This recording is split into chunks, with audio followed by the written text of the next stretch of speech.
জয় গুৰু শঙ্কৰ সৰ্বগুণাকাৰ যাকেদি নাহিকে পাম তোহাৰি চৰণ কৰে হতপতি বাৰে কৰহু প্ৰণাম বাৰে কৰহু প্ৰণাম। কৃষ্ণ আজি 29 সংখ্যক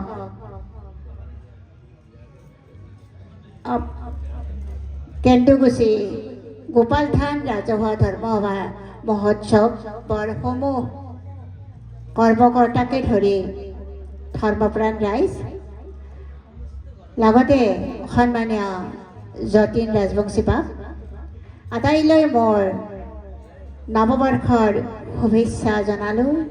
লগতে ভোগালী বিহুৰ ওলগ জনালোঁ। আচলতে মইনো উদ্বোধক হৈ কি ক'ম তাকে ভাবিছোঁ, কাৰণ মোৰ লগত আছে যিসকল দিহানামৰ ব্যক্তি আজি উপস্থিত আছে তেখেতসকলেতো মোতকৈ বহুত জানে। মই আচলতে অধমৰো অধম, তথাপিতো যিহেতুকে মোক অকণমান দায়িত্ব দিলে মই ভাবিছোঁ দুআষাৰ কম। দিহানাম, এই দিহানাম ভাগ যি নাম ভাগে আত্মা পৰমাত্মাৰ মিলনৰ জৰিডাল প্ৰশস্ত কৰি ৰাখে আৰু সেই নামভাগ গাবলৈ আহিছে আজি কেইবাটাও দল। দিহানামত কৃষ্ণ গুণ বৰ্ণনা কৰা হয়। নামভাগ কৃষ্ণ গুণ বৰ্ণনা কৰোঁতে তেওঁৰ জীৱনকালৰ এটা ভাগহে আমি নামভাগত লওঁ আৰু সেই ভাগটো এৰি যদি আন এটা ভাগলৈ যাওঁ তেতিয়াহ'লে নহয়, কাৰণ সম্পূৰ্ণ এটা নামত সম্পূৰ্ণৰূপে কৃষ্ণৰ বৰ্ণনা দাঙি ধৰিব নোৱাৰি। তেওঁৰ শৈশৱকালৰ যদি নামভাগ হয় তেতিয়াহ'লে শৈশৱকালতে শেষ হ'ব, আৰু অসুৰ বধৰ যদি নামভাগ হয় অসুৰ বধতে শেষ হ'ব লাগিব। লগতে প্ৰতিটো ছন্দ মিলিব লাগিব। এই নামভাগ পৰিৱেশন কৰোঁতে তিনিটা লয় আছে, বিলম্বিত লয়, মধ্য লয় আৰু দ্ৰুত লয়। আপোনাসৱে বহুতে আহিছে ইয়ালৈ বহুত আশা লয় যে আমি প্ৰথম পুৰস্কাৰ পাবই লাগিব। হয়তো কোনোবাই ভাবিছে যে মই প্ৰথম নাপালেও ছেকেণ্ডটো পালেও হয়। সঁচা কৰি আশাই আমাৰ জীৱন। আশা নহ'লে আমি জীয়াইও থাকিব নোৱাৰোঁ। এদিন নাৰদ মুনিয়ে ভগৱান কৃষ্ণৰ ওচৰলৈ গৈছিল।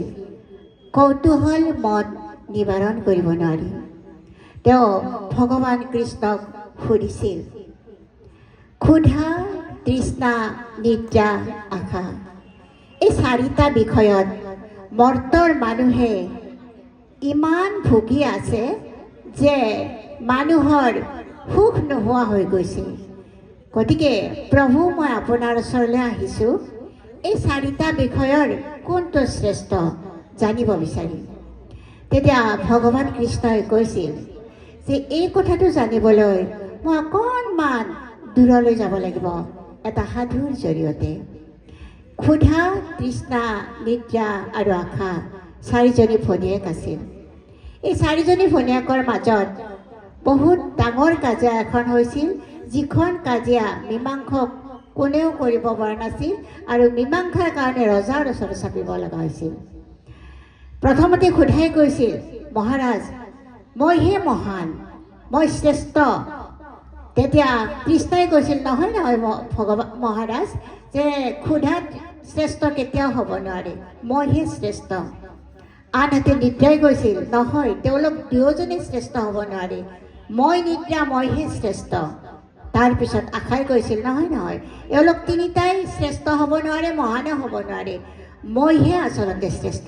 তেতিয়া মহাৰাজে কৈছিল যে তোমালোকে এজন এজনকৈ শ্ৰেষ্ঠত্বৰ প্ৰমাণ মোক দিয়া, তেতিয়াহে মই জানিব পাৰিম কোনে শ্ৰেষ্ঠ, কোন মহান। প্ৰথমতে ক্ষুধাক ক'লে যে তুমি তোমাৰ শ্ৰেষ্ঠত্বৰ প্ৰমাণ দাঙি ধৰা। তেতিয়া ক্ষুধাই ক'লে যে চাওক মহাৰাজ, মানুহে মোৰ কাৰণে ৰাতিপুৱাই চৌকাটো জ্বলায় আৰু বিভিন্ন ধৰণৰ ব্যঞ্জন ৰান্ধি খানা ৰান্ধি মোক সুন্দৰভাৱে থালত দিয়ে, তাৰপিছতহে মই খাওঁ। তেতিয়া মহাৰাজে সৈনিকক জনাই দিলে যে সৈনিক, তোমালোক সকলোৰে পাকঘৰতে এজন এজনকৈ থাকা, যাতে কোনেও চৌকা নজ্বলাই, কোনেও থালত খাদ্য নিদিয়ে, ক্ষুধাইনো ক'ৰ পৰা খাই চাই লওঁ। আৰু তেতিয়া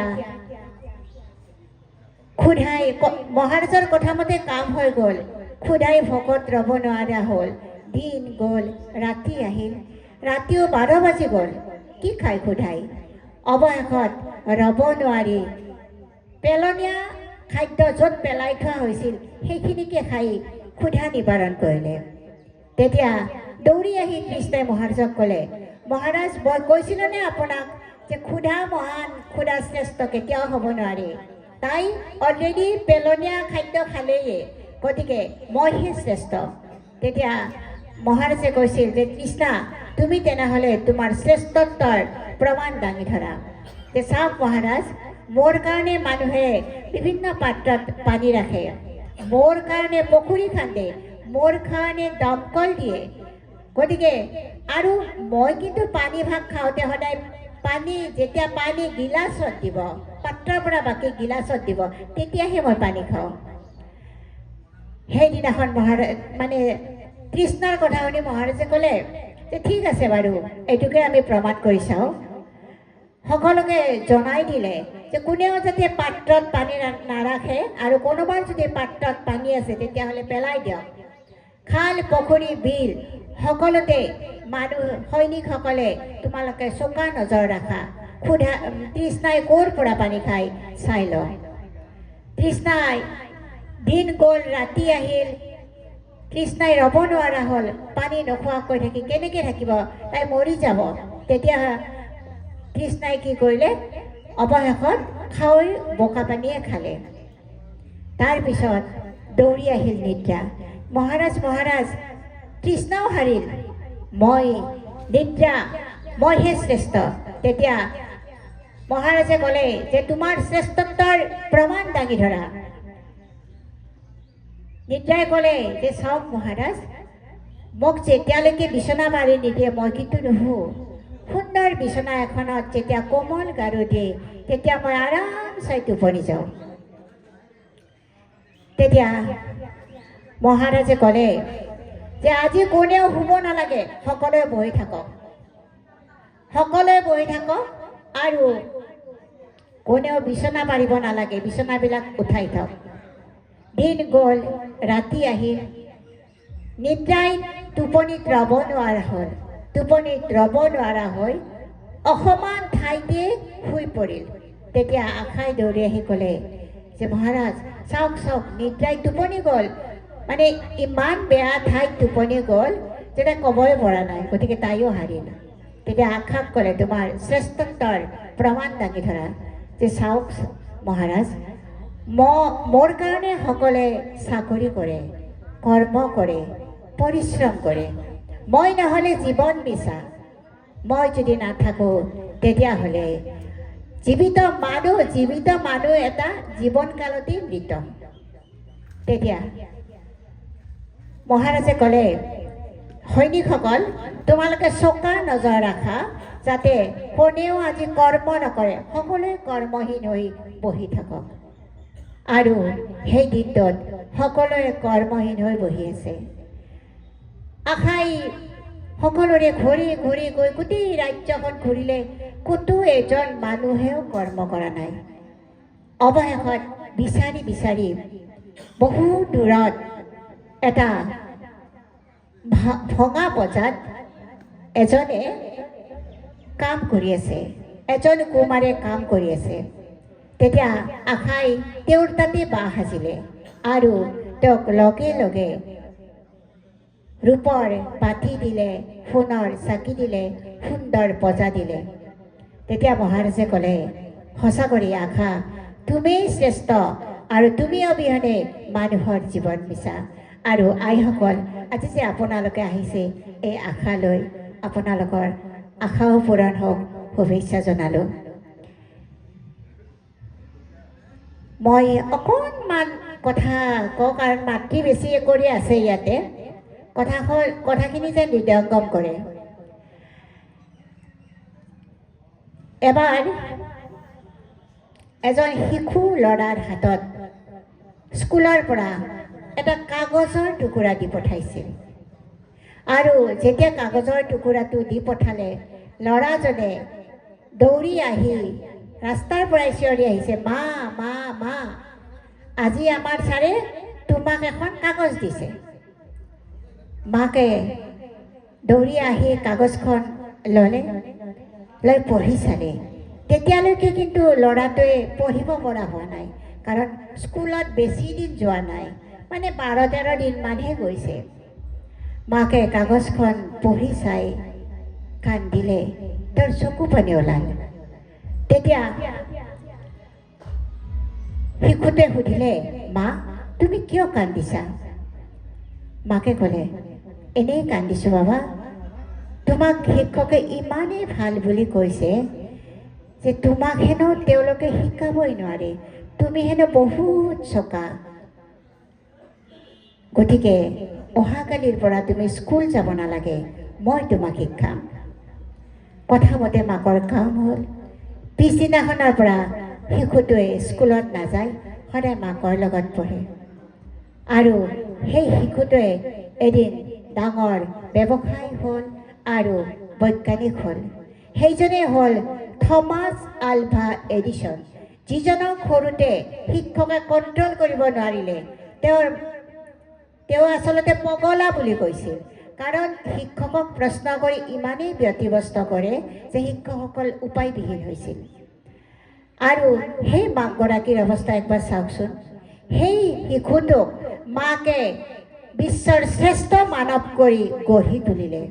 গতিকে আই মাতৃসকল, সমাজৰ নৱপ্ৰজন্ম, শিশুকে ধৰি নৱপ্ৰজন্ম বৰ্তমান প্ৰায় স্খলিত অৱস্থাত, হয়তো আছে কিছুমানৰ ঠিকে, কিন্তু বহুখিনি স্খলিত অৱস্থাত। কাৰণ ময়ো এগৰাকী শিক্ষয়িত্ৰী, মই নলবাৰী কেশৱ-নাৰায়ণ জ্ঞানপীঠ হাইস্কুলত কাম কৰোঁ।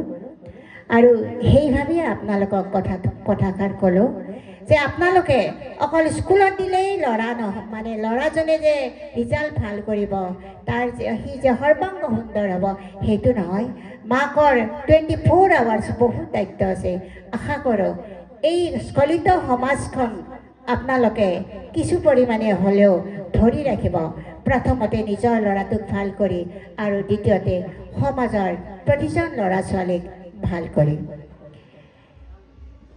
মই আকৌ এটা কৈছোঁ যে মানুহে যেনেকৈ ভাবে তেনেকৈ ভগৱানে ফল দিয়ে, হয়নে আইসকল? যে আমি আচলতে কিয় যে আমি যেনেকৈ ভাবোঁ ভগৱানে তেনেকৈয়ে আমাক মানে তথাস্তু কৰি ৰাখে।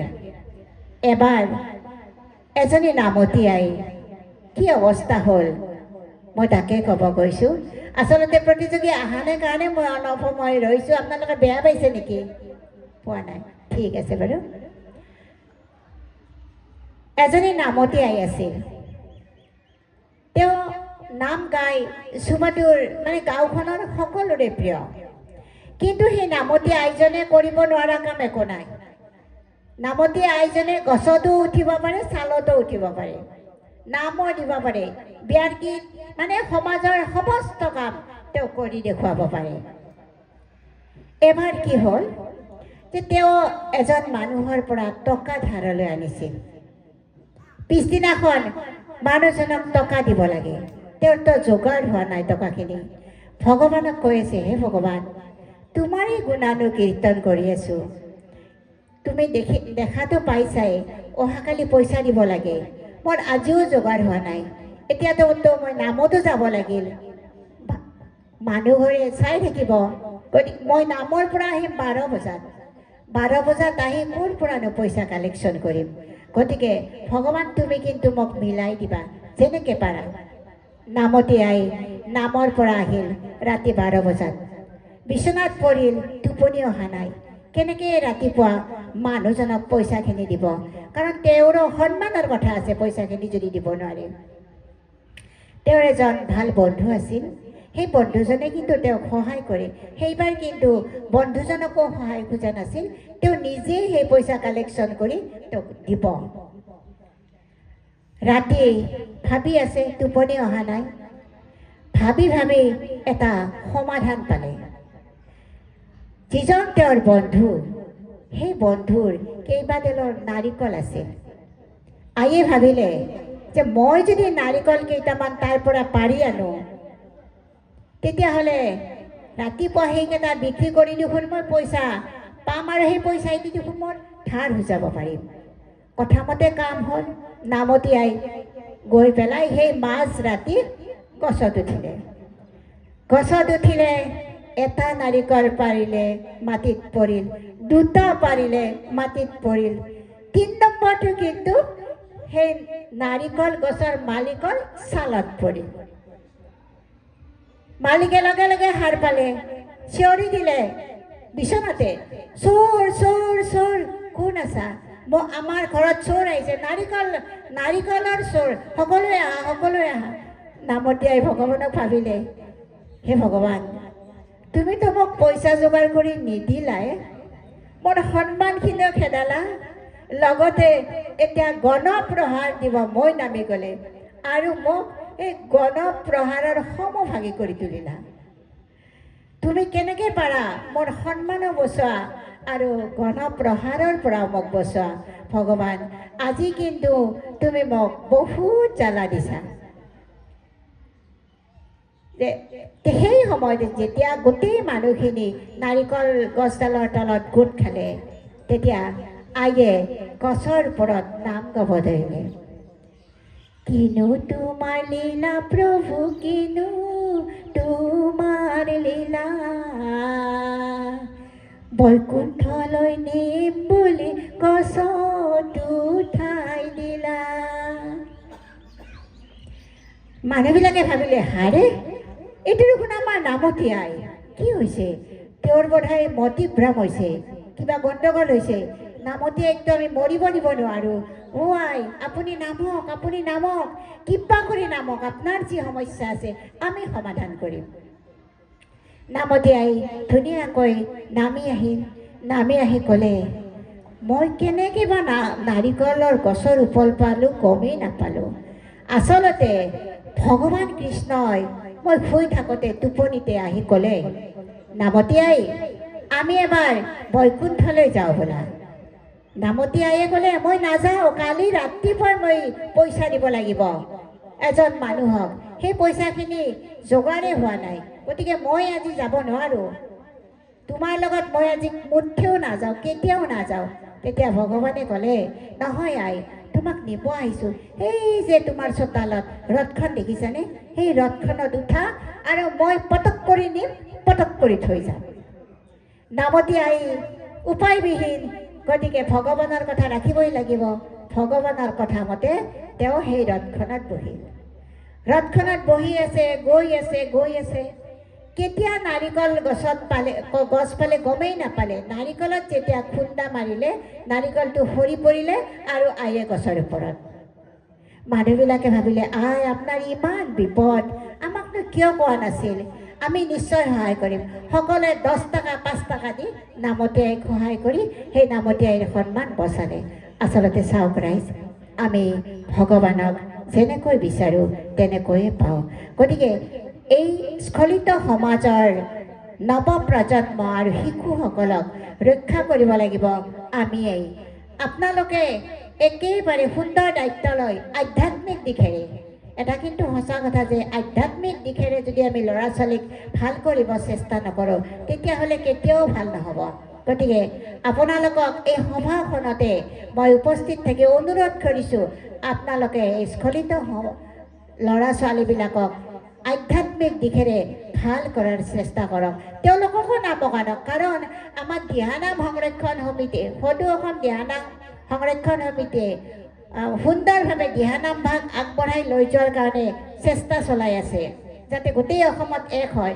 আপোনালোকে দেখিছে যে আপাৰ আছামত সৰু সৰু বাচ্চাবিলাকেও নাম গায়, লোৱাৰ আছামত কিয় নোৱাৰে? লোৱাৰ আছামতো আপোনালোকৰ ল'ৰা ছোৱালীবিলাকক নাম গাব দিয়ক। নাগৰা শিকিব দিয়ক, তাল শিকিব দিয়ক, নিশ্চয় আমাৰ সমাজখনো সুন্দৰ হৈ যাব। মই আশা কৰিছোঁ যে আমাৰ নামনি অসমৰ প্ৰতিখন সমাজে সুন্দৰ হ'ব। মই বহুত সময় ল'লোঁ, বেয়া নাপাব। সকলোকে ধন্যবাদ জনাই মই মোৰ বক্তব্যৰ সামৰণি মাৰিলোঁ। কৃষ্ণ। লগতে আজি দিহানামৰ মঞ্চখন উদ্বোধন হোৱা বুলি ঘোষণা কৰিলোঁ। কৃষ্ণ। কৃষ্ণ। ইমান পৰে উদ্বোধক আইগৰাকী আধ্যাত্মিক তথা তাত্ত্বিক নামতি সমূলি বক্তব্য প্ৰদান কৰি আমাক যথেষ্ট জ্ঞান দিলে।